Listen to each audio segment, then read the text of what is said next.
educación es el proceso de formación y desarrollo de un hombre integral. Este hombre, sujeto de la educación, debe ser un ente racional, libre y espiritual, situado históricamente entre los demás hombres. Principalmente, su paso debe dejar huella, es decir, debe trascender.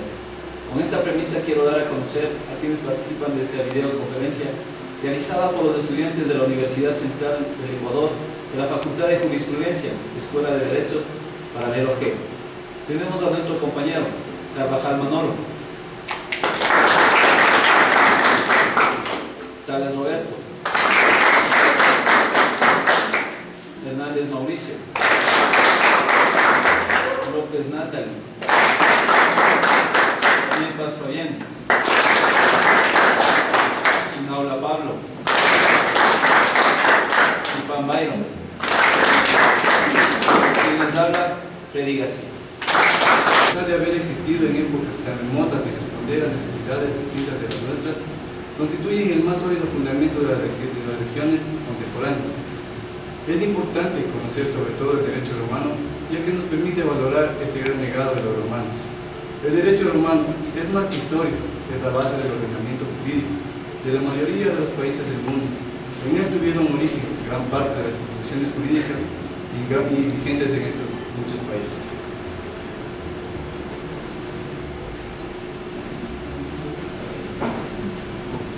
Para explicar la evolución del derecho civil, debemos retomar a Roma. En Roma se distinguía entre ius civili e ius gentium. El primero se refiere al usado por los romanos, entendiendo no como una imposición, sino como un privilegio. El segundo se refiere al derecho común a todos los hombres, sin distinción de nacionalidad. Según el profesor Arangel Ruiz, el ius gentium se refiere a un sistema estrictamente romano para dar tratamiento jurídico a las relaciones entre romanos y extranjeros. Sistema que sería producto de la expansión económica y militar del pueblo romano. Además, otros textos contraponen al ius civilis y al ius praetorium, ius honorarium, el cual habría sido introducido con el propósito de suplir, ayudar y corregir al ius civilis. Pero esta contraposición no es real. El ius praetorium significa la renovación del ius civilis provocada por las nuevas necesidades y por los nuevos derechos. Hay que hacer una aclaración, y esta es que el pretor no creaba derechos, solo declaraba cómo entendía el derecho y los principios que seguiría en el ejercicio de sus funciones. El ius civilis, como derecho de civis del ciudadano romano, no se identifica con el derecho privado. Es cierto que la construcción romana construyó de preferencia las instituciones privadas: persona, familia, propiedad, obligaciones, herencia. Pero dentro del ius civilis hay instituciones que son extrañas al derecho civil, a nuestra concepción de derecho civil, así las de carácter penal, procesal y las administrativas o políticas. El ius civilis, en su sentido propio y originario, sería el ordenamiento tradicional que habrían adoptado los grupos primitivos romanos, reunidos en una comunidad política, y estaría constituido por una serie de principios fundamentales establecidos por la jurisprudencia religiosa y luego laica de los prudentes. Este núcleo de principios tradicionales se va ensanchando a lo largo de la historia del derecho romano, naciendo un ius civili novum por obra de las leyes, plebiscitos, senado consultos y decretos de los príncipes. Al mismo tiempo, el viejo ius civili, el de los principios tradicionales, experimenta la influencia del ius gentium y del ius praetorium, y todos estos derechos van a ser el ius civilis en la compilación de Justiniano, porque con aquel se encontraron y no se diferenciaron. A este trabajo va dirigido a todos quienes queremos formarnos como futuros abogados. Paralelamente a los cambios en el ámbito económico, social y cultural, el derecho de Roma dejó de ser el derecho rudo y elemental de una ciudad-estado.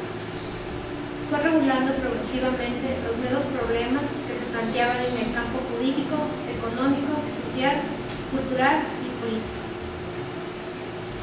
Estas transformaciones se hizo sin romper con la tradición por causas específicamente romanos y dejándose de enriquecer por factores procedentes de fuera, fundamentalmente de la cultura helenística. El ius civilis se amplió, enriqueció y se renovó con nuevas instituciones no menos romanas, pero más acomodadas a los nuevos tiempos. Da lugar al Ius Gentium. En el Ius Gentium se crean normas legales, se aplican las normas vigentes y junto al Ius Civili surge el derecho pretorio y derecho honorario, que enriqueció esencialmente el ordenamiento jurídico romano. Dicotomía Ius Civilis y Ius Gentium. El Ius Civili no equivale al moderno concepto de derecho civil.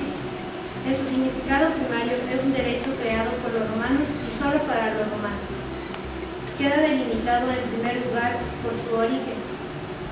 En la época antigua, principio de personalidad del derecho.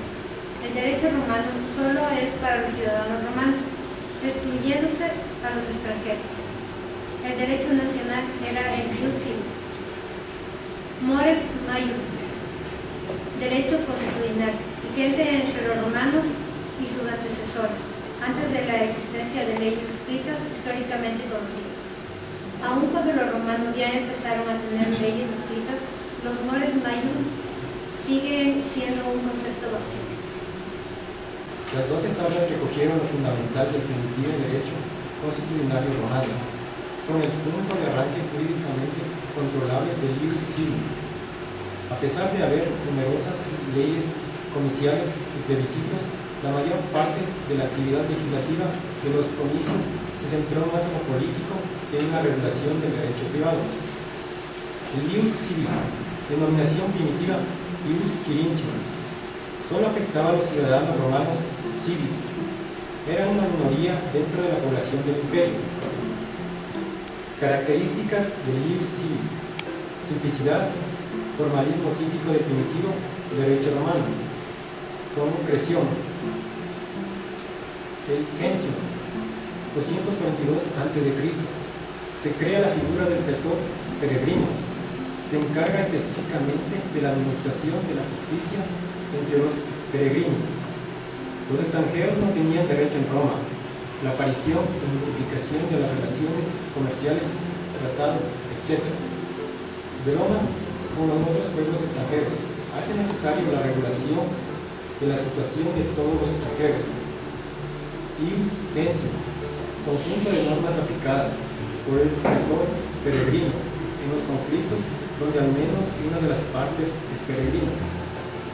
Solo en determinados campos en los que los romanos carecían de experiencia previa propia y como consecuencia de la expansión, cabe hablar de una recepción de instituciones no romanas del derecho helenístico. En estos casos, las instituciones tomadas quedaron intensamente romanizadas y encuadradas dentro del sistema jurídico romano. El Ius Gentium era por lo tanto también derecho romano, despojado de su formalismo y basado en una nueva concepción de derecho, más avanzada conforme a las nuevas circunstancias económico, social y culturales.